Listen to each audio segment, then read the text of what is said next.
Of Israel. Therefore, thou shalt hear the word of my mouth and warn them from me. Have no fellowship with the unfruitful works of darkness, but rather expose them. Coming to you from an undisclosed location in Middle Tennessee and examining current events from a biblical perspective, this is Bible News Radio with your hosts, Randall and Stacy Harp.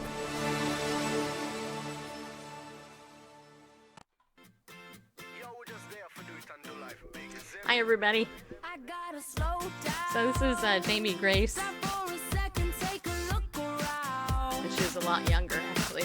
And I gotta take time to hear that little voice inside saying I came to give you life. So spread your wings and fly. I'm going to share this out. I got light, yeah, it's like a new day.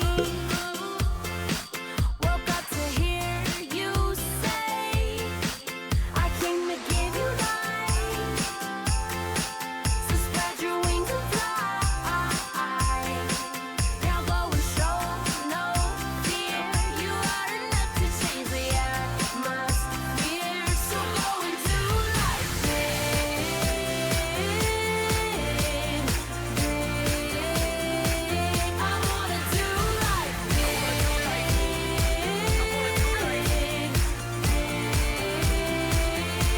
Oh, I wanna love, wanna give every day I live. All right. I wanna do life big. Yep, that's Fairface singing.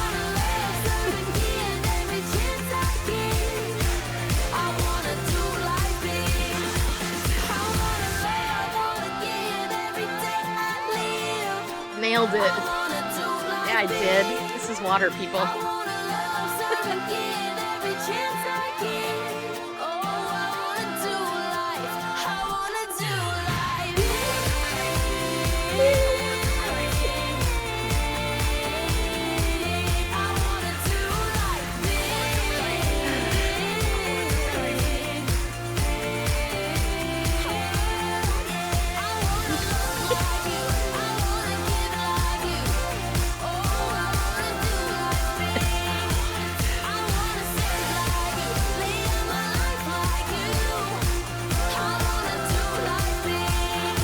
I like the ending of this.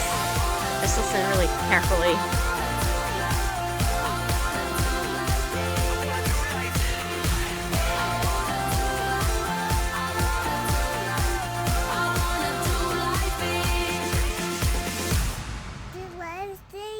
Grace. There you go. Do life big, Jamie Grace. That's right. I love that. That's so cute. All right, we'll go ahead and take that out. So now, you guys probably wonder, why do I take out the headset after the song? It's because I don't need to hear myself, and because for whatever reason, like, I don't know, 2 or 3 months ago, I was listening to myself, and it was so loud in my ear that my ear was ringing, and it hasn't actually stopped. How many of you guys have ringing in your ears? It's very unsettling. Yeah, it is. And y'all may wonder why I keep my headset on. And that's because the AV guy, I want to monitor what I think all y'all are hearing, what you should be hearing. So I Yeah. want to monitor that. Yeah. All right, so hey, did you guys watch the Super Bowl? Did you? Huh? Did you see the Patriots won? Yeah, they did. Yeah, they did. Yeah, they did. And I can tell you honestly, I didn't watch 1 second of the Super Bowl. I saw all my Christian friends afterwards putting up poop emojis, and they're very upset with the outcome. So, you know what? We're not going to talk about it. Just so you know, that's it. Pfft. Super what? Actually, I don't mind, because I wasn't invested in it in any way, except to watch people get upset when the Patriots won. And it was actually a topic of discussion at pickleball this morning when I was there. So, yeah, lots of my friends were like, Tom Brady. Yeah. They're like this. They're like holding their arms in front of themselves, discussing it. And so many people actually said it was a snoozer of a game. Even the commercials were boring. So, yeah. Well, see, there you go. I didn't miss anything. All right. So what we're going to do today? Go ahead. I was going to say, I heard that the commercials were just weird. Weird? Like, didn't make any sense. I haven't seen any of them. But as I commented on someone's Facebook post who was talking about the weird commercials, and that being somewhat connected with the video marketing industry, my guess is that the really big brands that have money just to blow, because of that 5 to 7 second rule that the experts tell us we have to capture someone's attention. This is the Super Bowl. People are going to go up, use the bathroom, go get snacks or whatever. They're looking to be just really avant-garde as they can, just to grab that attention. But the victim in all of that is the brand, and the message gets totally lost. As avant-garde? Yeah. That's so like snooty sounding. Snooty sounding. Seriously? To me. Avant-garde? All right, so let's... Anyway, so, I just think... And I've seen that in past Super Bowl commercials, or even just more recent commercials that are done with the multi-million-dollar budget kind of things. They're just trying to be so... I can't think of a better word or better description than avant-garde. They're supposed, so out of the ordinary, so, that the whole brand and what they're about is lost in. It's like, okay, that was weird. What are they selling? A lot of the new commercials are that way. That it's like, well, that was kind of entertaining. That was kind of weird, but what are they about and what are they selling? And it gets lost anyway. I'll be quiet now. Back to you. No, back. It's me now. Your sweet and lovable host. The real reason you tune in. No, I'm just kidding. No. Oh, come on. Enough already. Okay, no. All right, so Gina said she was just listening to Jamie Grace. Danielle said hi. Hi, just so you know. Hello. And let's see. No, I didn't watch the Super Bowl. Haven't seen the commercials. And then Sea to Shining Sea. What's your name, Sea to Shining Sea? What's your first name? Oops. Do I know this? I'm trying to debate if I know. Do I know your first name? Sea to Shining Sea. Just tell me your first name. And hit me later, because I forgot it if I know it. Wait. Okay, wait a minute. I just lost the comment, because I hit the wrong button. All right, let's see. Okay. Okay, so Daniel says, I enjoyed it, but liked only one commercial with Harrison Ford's ordering food with Alexa. And from what I've heard is that they could not even fill the seats. Patriots winning was prophesied the win. Melanie wants to know what she missed. Lou. That's right. I think you did tell me that before. Hi, Lou. All right. And then, of course, I see Mia, superhero paramedic, and Melanie, who is a superhero in her own right. Jonathan, Rob. Hey, Rob's here. Andy, I think, are you real? Are you, well, I don't know. Anyway, whoever else is there. Is there anybody else there? There. All right. All right, so I said hi to everybody, I think. Our massive audience. Yeah. I actually got an email from Josephine. Zanetti? Her, yes, Zanetti. Yes, this morning, or was it today? Anyway, it was sometime today, because we were talking to her. And she actually said to me, and I quote, well, this is not quite a quote, but it's kind of sort of a quote. She said, "You should have way more listeners than you do." And I said, yeah, I know. It's funny with all the platforms spiking the show and not letting anybody see it. And, and I don't have marketing dollars like I get from Legal Shield to like market. So anyway, hey, Annie. Annie's there too. So, so here's what we're going to do. We're going to look at some of the news of the day. I want to start with this story over on the religionnews.com website. You do, huh? Yeah. Yeah. Yeah, it's the lead story. I don't want to be like Glenn Beck and all these other people who drag out the thing and they don't get to the main story. So I saw this. I thought, this is interesting. So it says here, atheist minister Greta Vosper hopes to stay at Canadian church for the long haul. So this is up in Canada, and I know I have a number of you guys that tune in from Canada. So I was thinking about you when I saw this. It says this, Greta Vosper is surprised to still be a minister. In 2013, she told her congregation that she was an atheist. That led to calls by denominational leaders for her to be fired. How intolerant. Just saying. After about 5 years of divisive discussion and debate, the United Church of Canada has decided to let Vosper remain as a pastor. I was very surprised, she said. I was totally convinced, ellipsis, I would end up outside of the church. Every indication suggested that that's what was going to happen. Imagine that. The unexpected decision was made in November, just prior to a formal hearing to determine her suitability to be a member of the clergy in Canada's largest Protestant denomination. That hearing was canceled after the two sides reached a settlement. Vosper's troubles began in 2013 when she publicly declared herself an atheist, despite serving as a minister at West Hill United Church in Toronto since 1997. Things came to a head in 2015 when she issued a public letter denouncing, quote, the existence of a supernatural being whose purposes can be divined and which once interpreted and without mercy must be brought about within the human community in the name of that being, unquote. In the 2016, the Toronto conference to which her church belongs conducted a review that found Vosper, quote, not suitable, unquote, to continue as a minister because she was no longer in, quote, essential agreement, unquote, with the denomination's statement of doctrine. Okay? A technicality. The conference also found she was, quote, unwilling and unable, unquote, to reaffirm the vows she made when she was ordained in 1993. Conference leaders asked the General Council, the denomination's top governing body, to conduct a hearing on Vosper's status. My phone just fell here. Wait, hold on. Get back there. Okay.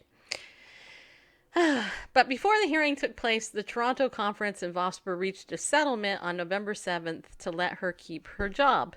In a brief joint statement, the Toronto conference, Vosper and West Hill Church said the parties had settled all outstanding issues between them. Terms of the settlement are being kept confidential. The United Church declined to comment on the settlement.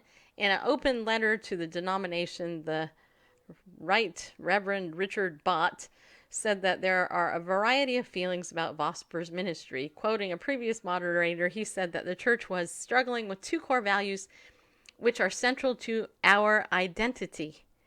The first is our faith in God, wrote Bott. You think, people? The second is our commitment to being an open and inclusive church.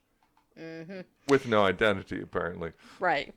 The decision about Vosper reveals the dance between these core values and how they interact with and inform each other, he added. Vosper said she was unable to discuss the settlement due to signing a non-disclosure agreement. Still, she said, there's nothing in that influences what I'm able to do. I'm able to function in ministry with all the rights and privileges that clergy have. She isn't sure why the church decided to settle, but suspects one reason might have been to avoid ongoing negative media attention over the issue that no doubt she brought to them. You know, it's not stated, but just a hunch, just kind of a hunch there.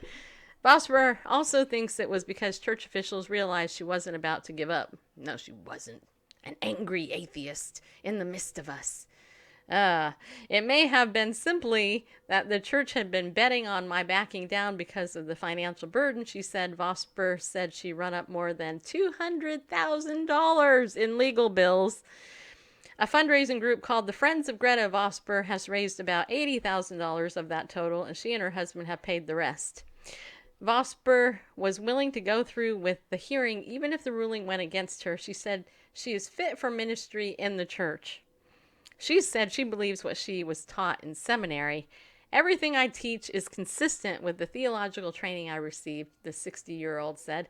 I was taught the Bible was a human construction, and there's much wisdom in many texts, both ancient and contemporary.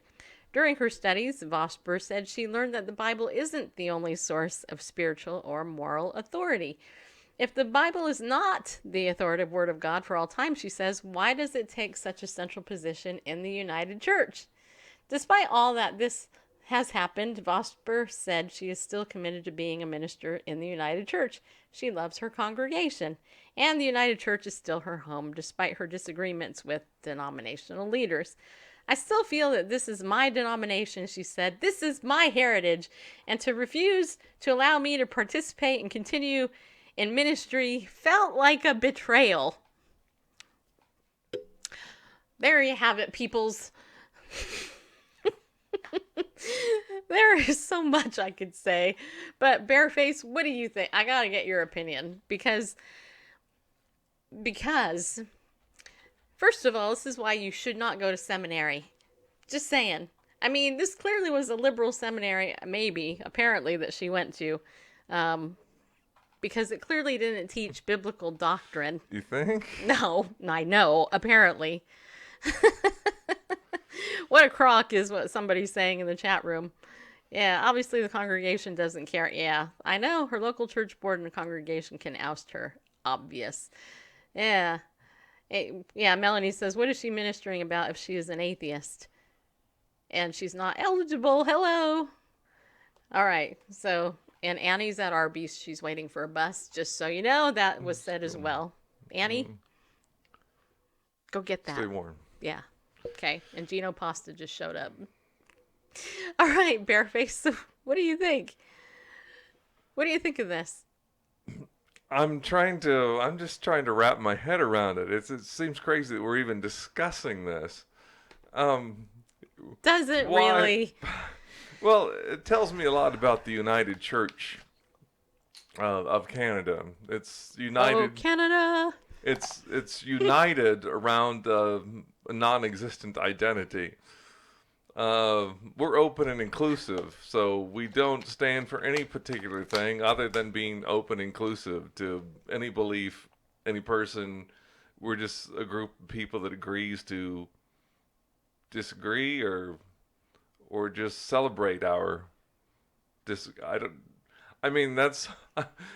like a neighborhood. I mean, that's fine for a neighborhood, a community. There's people of different faiths, different political persuasions, whatever, and you need to learn to, get along, go along to get along kind of thing. Well, not necessarily go along, but just get along, be truly tolerant, the true message, the true meaning of the word tolerant. But when it comes to a church, we get that from the Germanic Kirk.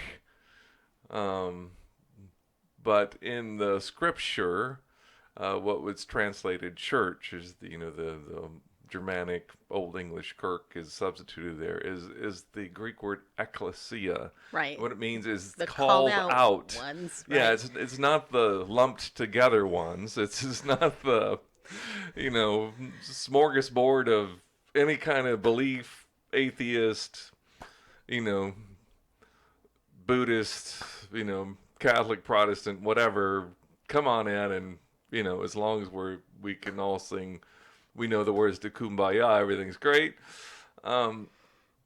No, ecclesia is the called out ones, called out from the worldly system, called out because of their identification with the Messiah, with Christ. You know, as Paul talks about in Romans chapter 6, you know, as many were baptized, you know, Christ were baptized into his death, you know. And also, you know, we should be likeness in the likeness of his resurrection. You know, we should walk newness of life. Whatever. There's a continuum of being saved and sanctified and eventually glorified. But Christ is the central figure and the head of the church, of the ecclesia, as the scripture tells us. And I mean and without a recognition of Christ, Messiah, as the head of the church, what is it? Right. It's a club. It's a club. It's a mutual admiration society. Yeah. And especially when the top person, the pastor of the church is, you know, I don't adhere, you know, I don't follow Christ. Maybe she recognizes him, you know, good moral teacher out of this book with some good moral concepts, but in the words of C.S. Lewis, he has not left that option open to us. He did not intend to. If you really understand the scriptures, it's right. Well, you know, I had a number of things go through my mind when I saw this. Hey, Kim and QT lady, yeah, I see you. No, I'm just Does kidding. she have cuties? Yeah, no, and there's Kim. Hey, Kim. Kim's post made me laugh earlier. I'm not going to say it out loud, but I understand Kim, just so you know. Okay, so a couple of things went through my mind. First of all, the book of Jude actually prophesies this, right? It prophesies in the little epistle of Jude that in the end, people will come creeping in unnoticed, you know, and all this other stuff, right? And they will introduce these doctrines. What cracks me up, though, is that in this case, she just blatantly came out as an atheist. It was a church in Canada, and I actually just shut the story, so I don't know.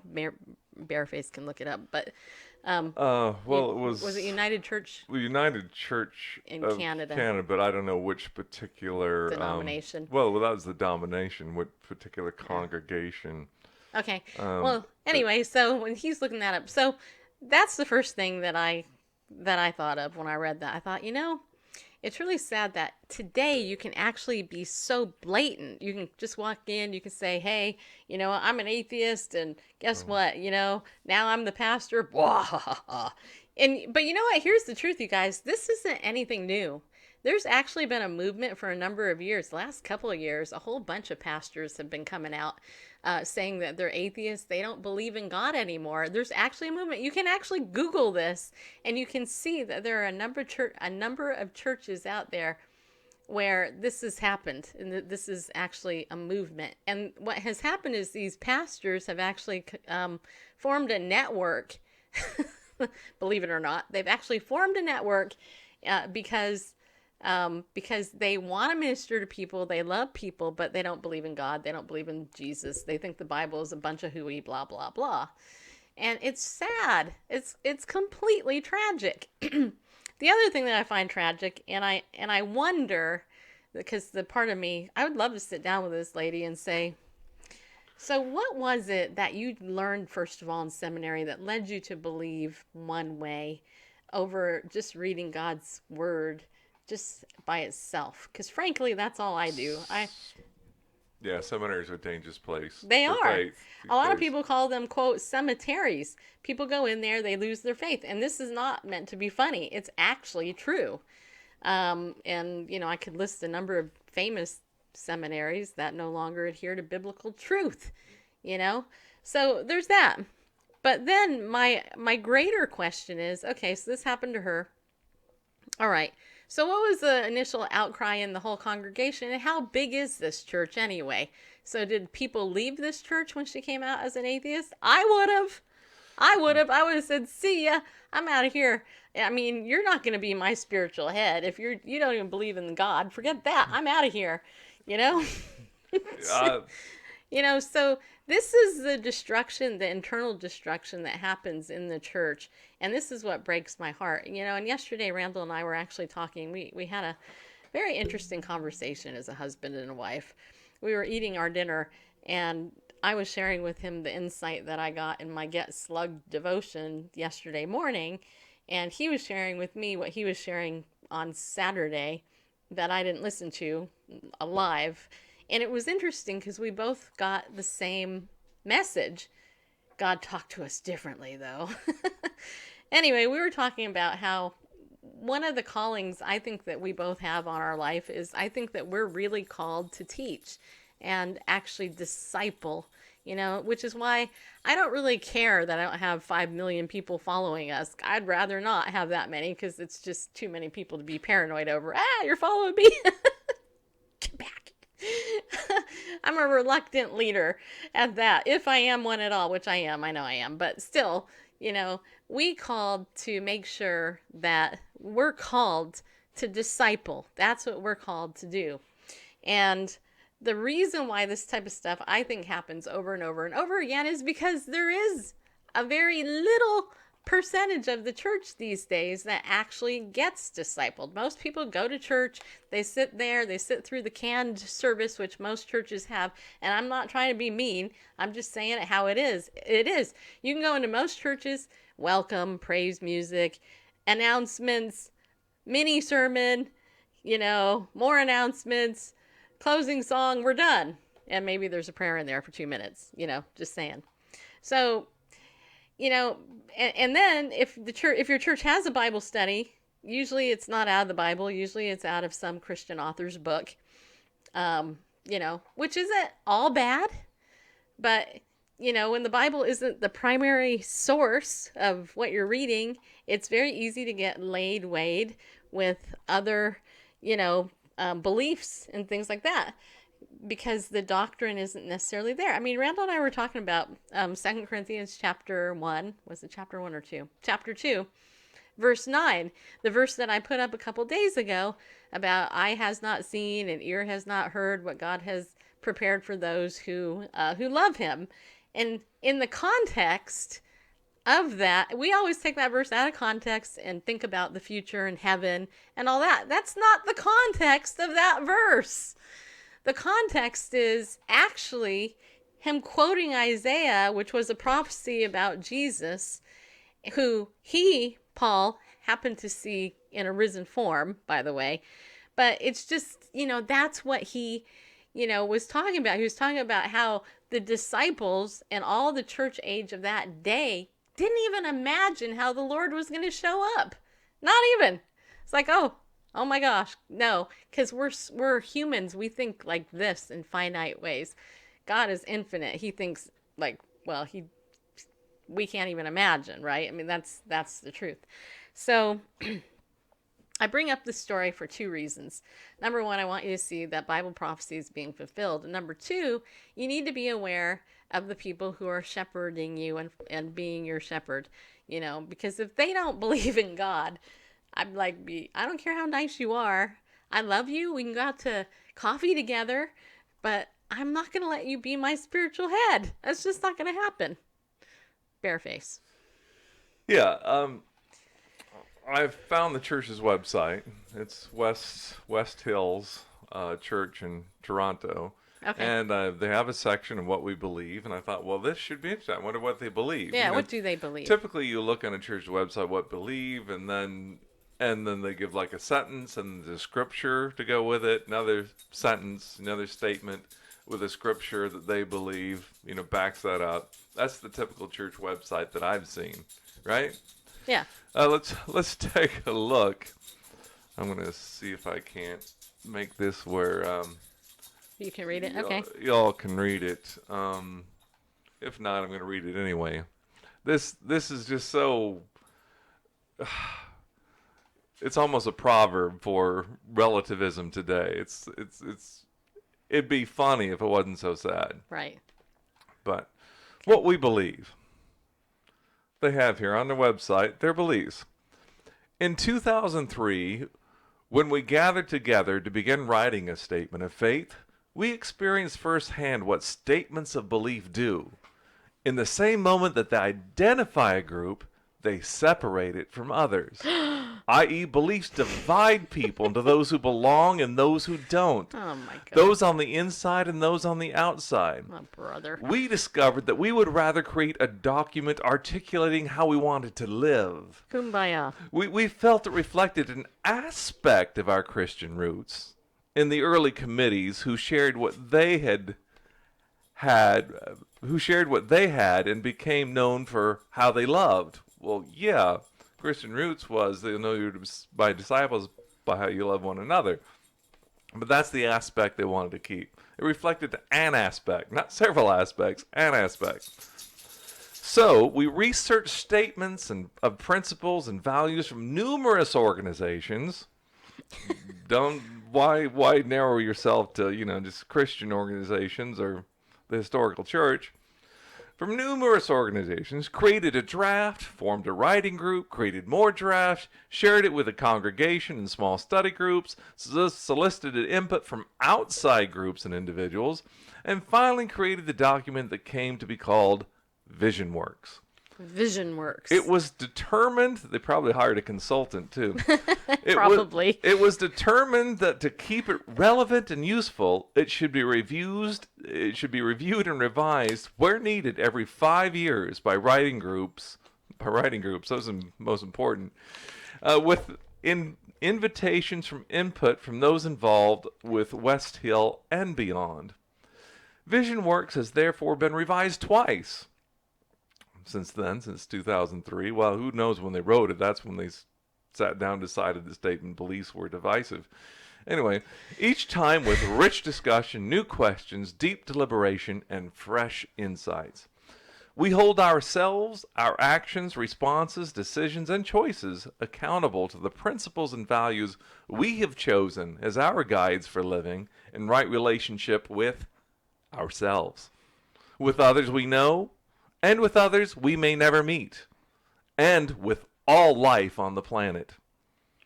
Daunting. But no less a standard will do. If love for one another is the ultimate good. There you go. Oy vey.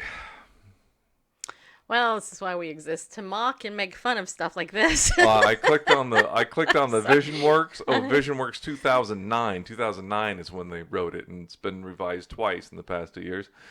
I clicked on the link, but it says it could not be found. So maybe they even jettisoned. Maybe they even did away with Vision Works and thought it was silly just to put anything in writing because everything was subject to new revelation. And, you know what the tragedy, I mean, this whole thing is tragic, but what's really tragic is that where are the people in that body of believers, so-called believers, standing up? if they are. Apparently not.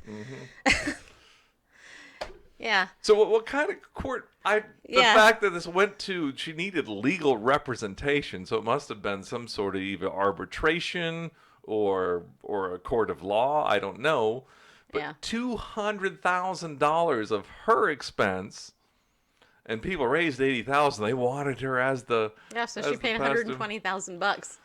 Her and her husband are doing all right. Yeah, where did she get her money? That's what I want to know. I need to know how to raise funds like that. All right, look. We shouldn't belabor this anymore. No, I have two more. We should stories. maybe have a moment of silence for this congregation, but. Well, what's really sad is that the broad is the way to destruction, narrow is the way. And it's sad, but really, I mean, in all seriousness, our hearts should be breaking for them and praying for them, honestly, because if you really believe hell is a real existent place where unbelievers are going to go, then it's really no laughing matter, right? So but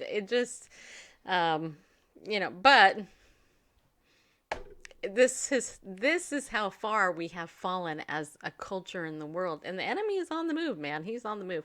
So there's an article over here on The Guardian, Randall, the one about the poll.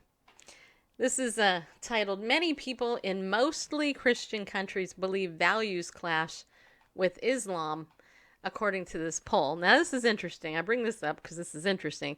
Almost 1/3 in the UK see a rift, finds survey ahead of Pope's visit to Arabian Peninsula. Large numbers of people in Christian majority countries in the West see a fundamental clash between Islam and the values of their nation, according to a survey. However, significantly fewer people in the Middle East and North Africa view Christianity in the same way. Nearly half the people taking part in the poll in France and Germany, and nearly 1/3 in the US and the UK, thought there was a clash between Islam and the values of society in their country. When asked the same question about Christianity, 25% of people in Saudi Arabia and 22% of Algerians said there was a clash with the values of their country, but the proportions fell to 13% in the United Arab Emirates and 7% in Egypt. The poll on attitudes towards religion, carried out by YouGov, was commissioned by the Muslim Council of Elders to mark the first papal visit to the Arabian Peninsula. Pope Francis is attending an interfaith conference in Abu Dhabi. Oh, Abu Dhabi. Who knew? I Anyway, it will hold an open-air mass on Tuesday, expected to be attended by 120,000 people. Campaigners for religious freedom are highlighting the significance of the historic papal visit to the birthplace of Islam, and hope Francis's message of peaceful coexistence will be heard in other countries in the region where many Christians are denied rights or face persecution and death. The proportion of Christians in the Middle East has fallen to about 4% of the population from about 20% before the First World War, according to the Vatican. Youssef Al-Otabia, or something like that, the UAE's ambassador to the U.S., said the Pope's visit will send a strong signal across the region and world. People with different beliefs can live, work, and worship together. Well, that's only as long as Sharia law isn't being implemented and they're cutting people's heads off and stuff.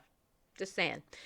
Not everyone will welcome or embrace the message. Across the Middle East, we face the menace of extremism. Ignoring the threat or being complacent is too dangerous and will only feed the cycle of sectarian violence that has gripped the region for more than a generation.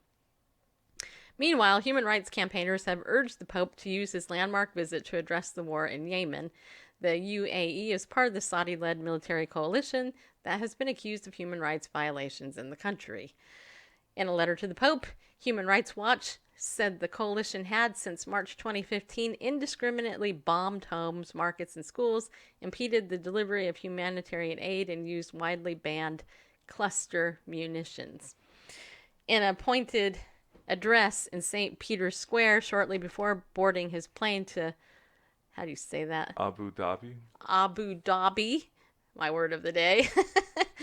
Francis said he was following the situation in Yemen with great concern. He said Yemen's population was exhausted by the lengthy conflict, and a great many children are suffering from hunger without being able to access food supplies. He added, the cry of these children and their parents rises up to God.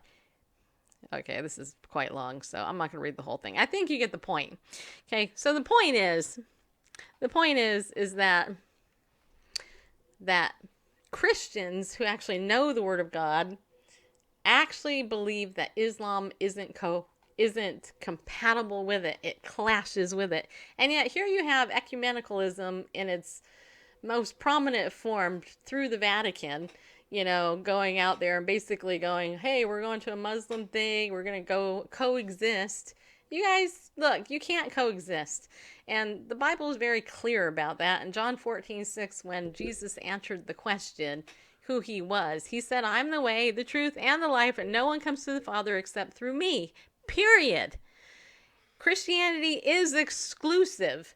Right? It is. And what drives me nuts is you got people like Rick Warren and others out there who are like purporting this whole idea that we can coexist and can't we all just get along, and Chrislam is awesome, the mingling of Christianity and Islam. No, it's not. It's completely an insult to Christ. And don't tell me that Islam in its most radical form is peaceful, because I believe there's like 3,000 some people who were killed on 9/11 here numerous years ago in our country, which is why the Patriot Act, which actually steals our freedom that George W. Bush put into office, actually, and a whole bunch of other stuff, right? I mean, why do you think Trump wants the wall? It's not just because of Mexican people coming in this country. It's because we got Islamic terrorists coming in this country. Okay? Just saying. And it's not, we can't coexist. And it drives me nuts that people think we can. No, we can't. The only way it's possible for Islam and Christianity to coexist is if Muslims don't practice their faith. Because when they actually do practice their faith, their job is to kill us because we don't agree with them. Drives me crazy. Spot on. Talk about can't coexist. Can you have Muslim neighbors? Sure, whatever. True tolerance, yeah. But as you say, those who are orthodox Muslims who follow the letter of the Quran to, destroy the infidel, either take their life or put them under taxation in the jizya, then there's a clash. There's a huge clash. Well, and we can do more comparative, cultural apologetics later, but yeah, let's do our break here. There's a couple of things we want to talk about, and then afterwards I got this article titled Eugenics, Euthanasia, Infanticide, and the Lord's Work.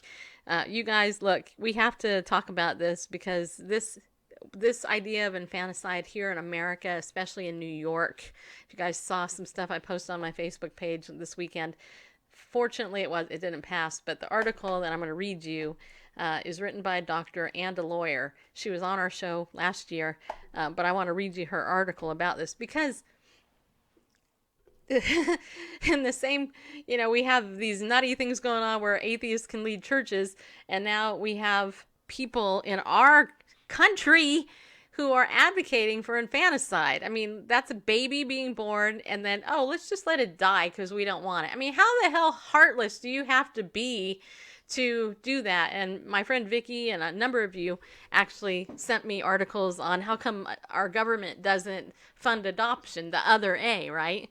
Ugh. Yes, I know. You guys, I know. I get it. Trust me, I get it.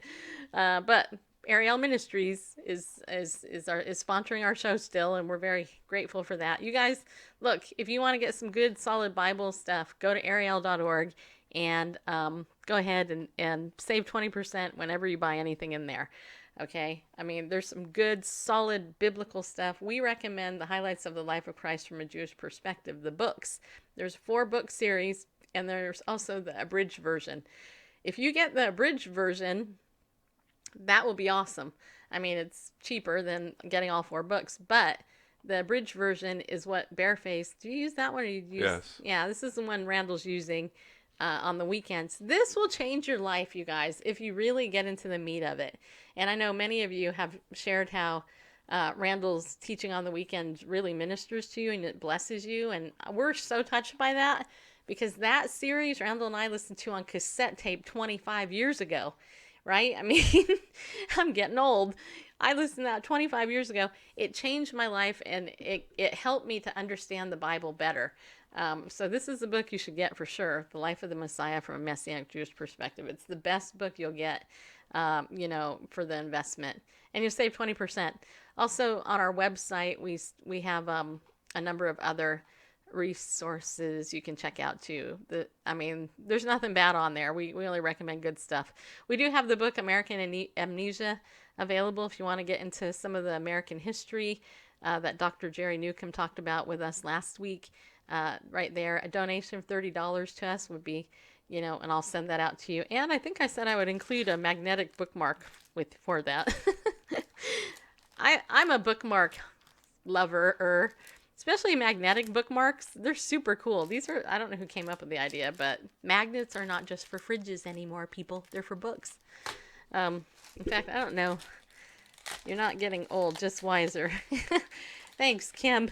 I appreciate that. So yeah, these are the bookmarks, and they're really cool. They They open up and, they're magnetic. They're neat. I love books. I love book markers anyway. All right. The other thing, you want to show the Valentine promo? I think we should at least once. No. No? Seriously, you really don't want to? Really? Really. No?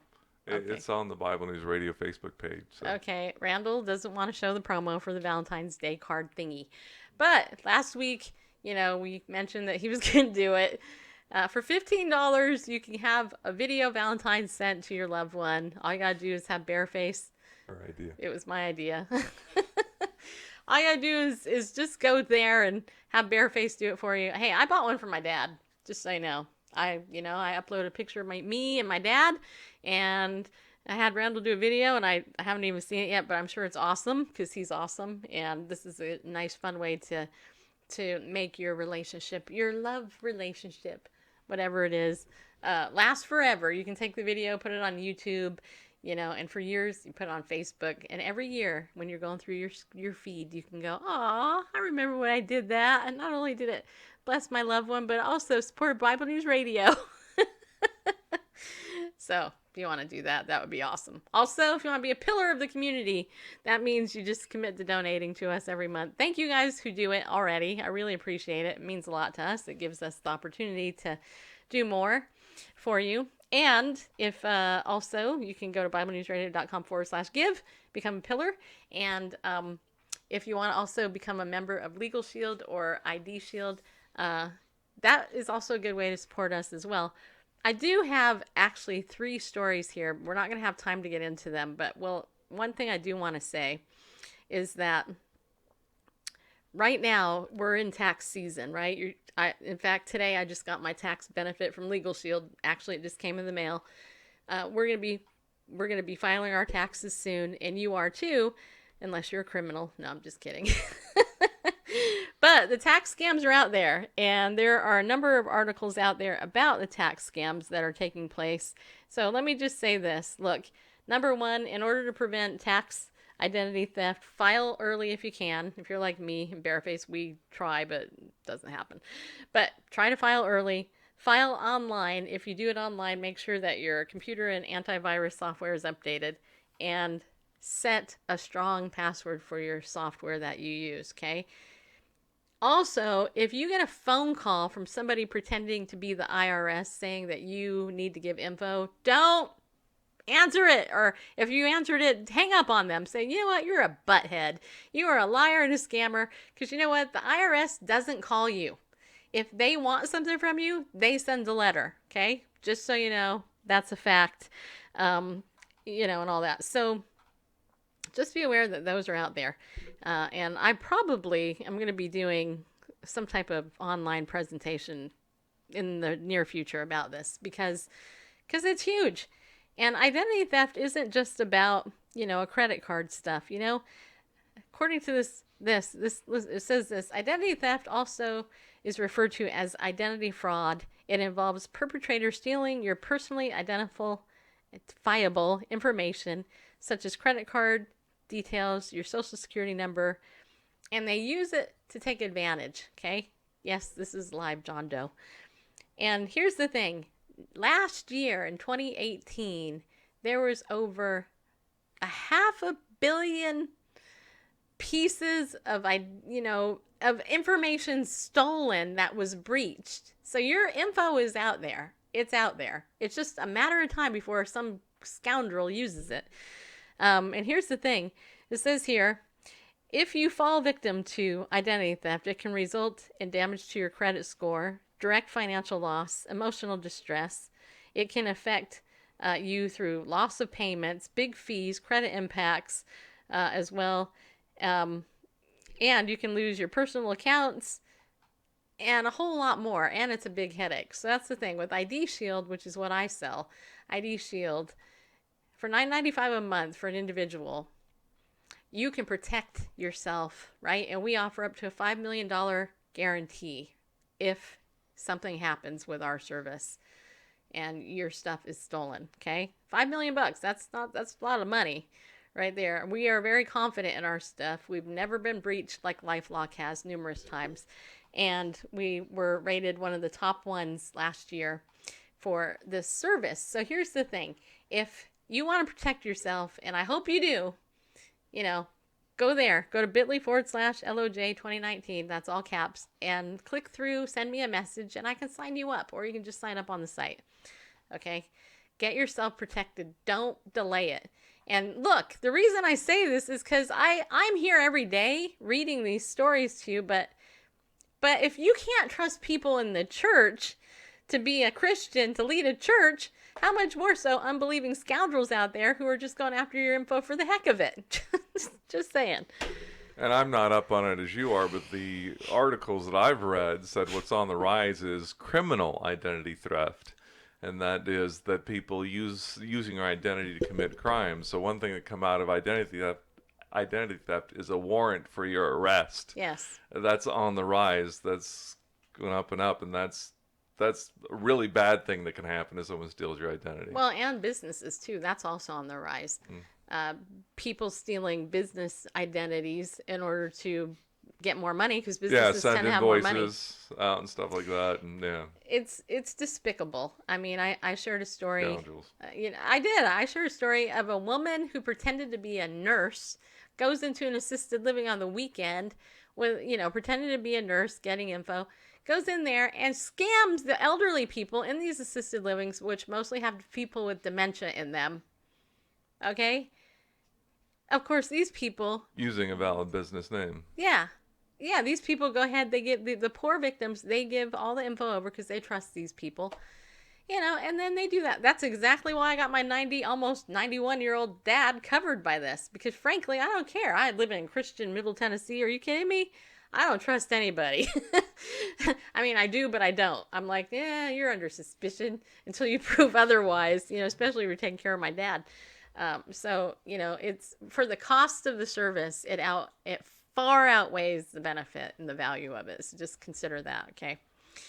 All right, so let's get to this eugenics, euthanasia one. I was, and you were, really just flabbergasted by this article this weekend that we posted on Facebook. So it says here, Marilyn Singleton, who was on our show last year, great lady. New York's Catholic Democratic governor had the World Trade Center in lights to celebrate its abortion on demand until the day of birth law. This law was framed as empowering women through guaranteeing reproductive health. Women in New York must be really powerful since New York's abortion rate is twice the national average. This and 8 other similar state laws were largely ignored as merely codifying Roe v. Wade, but the state of Virginia's pediatrician governor's ghoulish advocacy for abortion until delivery of the infant was jaw-dropping as he explained that killing the infant after birth was allowed. How can we tolerate this moral regression? Infanticide was the norm throughout ancient Athens and Sparta, where the elders inspected the newborns to ensure that only the strong survived and the weak were left to die. Early Roman law decreed that deformed children would be put to death. Fortunately, by the 4th century, European law, religion, and medicine rejected the intentional killing of an infant. Americans have been sucked in before by pretty words that mask the brutal reality of evolved policies. There was a time when America's best and brightest were teaching Dr. Joseph Mengele. I knew it. My pronunciations, whatever. Anyway, a thing or two about eugenics, the quote, science, unquote, of improving the human gene pool for the preservation of society. Mm-hmm. At the first International Eugenics Congress in 1912, a Carnegie Institute-supported paper called Preliminary Report of the Committee of the Eugenics Section of the American Breeders Association to study and to report on the best practical means for cutting off the defective germ plasm in the human population, also known as the Breeders' Report, analyzed the problem of the, quote, unfit, unquote, and the need to find solution to cutting off the supply of defectives. Even black intellectuals jumped on board. The Harvard-educated professor and civil rights activist W.E.B. Dubois. believed only fit blacks should procreate to eradicate the racist heritage of moral iniquity. The NAACP promoted eugenics theory by hosting Better Baby contests. The model eugenical sterilization law, 1914, was the blueprint for the sterilization of the socially inadequate, including the feeble-minded, insane, criminalistic, epileptic, inebriate, diseased, blind, deaf, deformed, dependent orphans. How do you say that? Ne'er-do-wells. Ne'er-do-wells. Tramps, the homeless, paupers. By the 1920s, 33 states had compulsory sterilization laws. Margaret Sanger, the founder of Planned Parenthood, advocated for mandatory IQ testing for the lower classes and the issuance of government-approved parenthood permits as a prerequisite to having children. Sanger criticized philanthropy as tending to perpetuate human waste. So she also proposed that the whole dysgenic population would have its choice of segregation or sterilization. And to put simply, she wanted to wipe out black people, okay? Let's just say it. She was an evil woman. Compulsory sterilization of the feeble-minded was etched in stone by the revered liberal Supreme Court Justice Oliver Wendell Holmes in Buck v. Well, which has never been overruled, and concluded that the principle that sustains compulsory vaccination is broad enough to cover cutting the fallopian tubes. With Congress steamrolling exclusively government-controlled medical care with Medicare for all, we must reflect on our past as well as the present policies of our civilized neighbors. What happens when the government runs out of money to pay for everything our politicians promised? The model sterilization's law selling point was that sterilization of those maintained wholly or in part by public expense was cost-effective. Segregation for life cost $25,000 and sterilization was a mere $150. In Belgium, a 9 and 11-year-old were euthanized for conditions that we in the United States vigorously treat: cystic fibrosis and muscular dystrophy. Canada is considering allowing such barbarism, aka medical assistance, in dying, to be perpetrated upon its children. Iceland, which we have friends there, has virtually eliminated Down syndrome through abortion. Coincidentally, the Ministry of Health lists Down syndrome as the most expensive disease for the state-funded healthcare program. That really just fries me, because if you know any Down syndrome people, you know, why don't we just murder the nicest, sweetest people on the planet? I mean, like, just, you know, ugh. The British National Health Services Institute for Health and Care Excellence supports the use of quality-adjusted life years to measure the quality and quantity of life added due to a particular medical treatment. If the cost per quality gained exceeds a predetermined amount, the government denies payment for that treatment. Obamacare, architect Ezekiel Emanuel's Complete Lives Systems, prioritizes adolescents and persons with instrumental value, i.e. individuals with future usefulness. That's debatable with some people, but anyway. With current nursing home costs averaging $7,500 per month, hospice care could be the default medically necessary treatment for the disabled. It was not too long ago that the top Democrat official, Nancy Pelosi, said Republicans pray in church on Sunday and they prey on people the rest of the week. And while we're doing the Lord's work, ministering to the needs of God's creation, they are ignoring those needs, which is to dishonor the God who made them. I don't know whose, quote, Lord, unquote, she is talking about. Perhaps the overlords who aim to take over mankind in sci-fi stories, or the Lord of the Flies. The day erecting a barrier to stop drug and human trafficking is considered immoral and killing viable live babies is celebrated is the day that some Americans toss morality into the abyss, says Dr. Marilyn Singleton, who I need to call and have her on our show again, because she rocked it last time she came on. But Bareface, you know, you people, you guys get it. But as a barren woman, this infuriates me probably more than most, just because it's like the callousness of anyone. It's just, you know, I mean, let me just say this. If a puppy was killed instantly after birth, Mm-hmm. there would be moral outcry like you wouldn't believe because it was rightly a puppy. so. Right. But if it's a baby, God forbid we have that little baby around. You know, what really gets me is people always say stuff like, you know, how come there's no cure for cancer, etc. And I'm thinking, well, maybe it's because you murdered the person that was going to discover it. Ugh. Anyway. Possible. You know, it's about sinfulness at the bottom. You know, at the end of the day, Yeah. the bottom line is sinfulness. As I was sharing the other day, you know, if you don't want a speeding ticket, you don't speed. Duh. You know, so if you don't want to be late, you leave early, right? And so unwanted speeding tickets, we know the solution. Unwanted tardiness, easy solution. Unwanted pregnancy, terminate the pregnancy. You know, kill the baby. Yeah, and now and I mean, and now they're saying, well, let's do it after they're born. Yeah, exactly. I just don't Unwanted get that. birth, just get rid of it. We talk about abstinence. Oh my goodness, what's wrong with you people? Don't you know that we want to play sexual roulette, have sexual anarchy, and none of the consequences? Yeah, Kim says, what she said here, what if it was them that was killed at birth? Well, that's the thing. Those who are advocating for this are all living. Duh.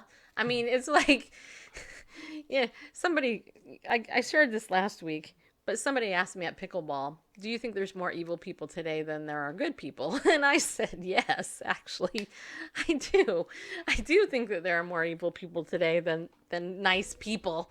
And this is why. I mean, if you saw that video, and I don't know, maybe I won't be able to play it tomorrow because I actually have a guest tomorrow. But if you saw this video of this woman testifying, oh yeah, we can kill it, and the actual doctor, a medical doctor, saying, oh yeah, we can just kill it. I'm like, dude, you understand what, you know, yeah. It drives me crazy. Yeah, you're right. Terrible. Start with the children, then the elderly. They're already doing the elderly. My estranged Dutch husband's family had his grandmother euthanized after she had a stroke. That basically put down like a pet. Yeah, man, I think, and forgive me if you disagree, but I really frankly think there's a special place in hell for people like this, you know, because this is no different than what Hitler did, okay? When he sent Christians and Jews to the gas chambers, it's no different. I mean, let's just kill people for the heck of it. And as Dr. Singleton pointed out, Dr. Mengele, the one that headed up all the... Right. He got his education from the U.S. In the early 20th century, the whole eugenics movement, Margaret Sanger and all those you mentioned. I mean, yeah. Well, we don't have a pretty history in this country. But fortunately, things got better for a time. But yeah, because those pesky believers came over and tried to do something godly. I mean, yeah, we're so horrible, aren't we? But see, they want to wipe us out. Agenda 21 actually wants us out, okay? They want to wipe us out. Bill Gates, Melinda, they might be sweet people to you, but they're murderers, really. They're funding this. They want us, they want to kill off the population because the elite, and I know it sounds nuts to some of you, but it's true. It's all documented. The elite out there, they want the population less so that they can control the world easier. True story. And when America falls, and we will, I hope and pray that everybody who has an opportunity to have a Bible and memorize it today actually does. Because at some point, this country is going to fall. And I say that with 100% confidence because the Bible talks about how there has to be a one world government.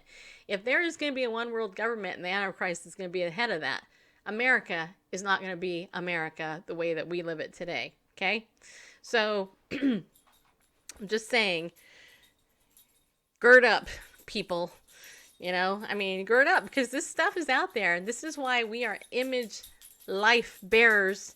We have to get out there. We got to share the gospel, save people, get them on the right side of history and right side of heaven. You know what I mean? We need to get them to heaven because it's not going to be pretty either way. So tomorrow I have a very special guest. Her name is Diane Halfman. She is a retired undercover police officer. She actually was undercover. She was she played the part of a prostitute, busting some bad guys, as well as a number of other interesting things. So join me tomorrow at 4 o'clock for that interview. I actually also will be interviewed tomorrow by her at 2 o'clock. So if you want to see me get interviewed, which why wouldn't you? I have no idea what I'm going to talk about with her, which can be funny. But she's interviewing me on her show at 2 p.m. Central. I'm interviewing her on my show at 4 p.m. Central. So it's kind of the Diane and Stacy day tomorrow. So you'll have a lot of us, both of us tomorrow. But I hope you can join us. And don't forget, and I know I didn't mention this earlier, but if you're not on my text message list, text the term Bible News to 33222. Get on it. And then every morning I'll send you out a text right before I go on and do my morning devotion. And then right before the show, hopefully I'll remember, and all of that. All right. So I hope to see you guys tomorrow. Remember, be bold, stand up, and go with God. Please share this out so other people can know about it. Okay. And thank you guys for tuning in. And thank you all for your support. Randall and I, aka Bareface, really, really appreciate it.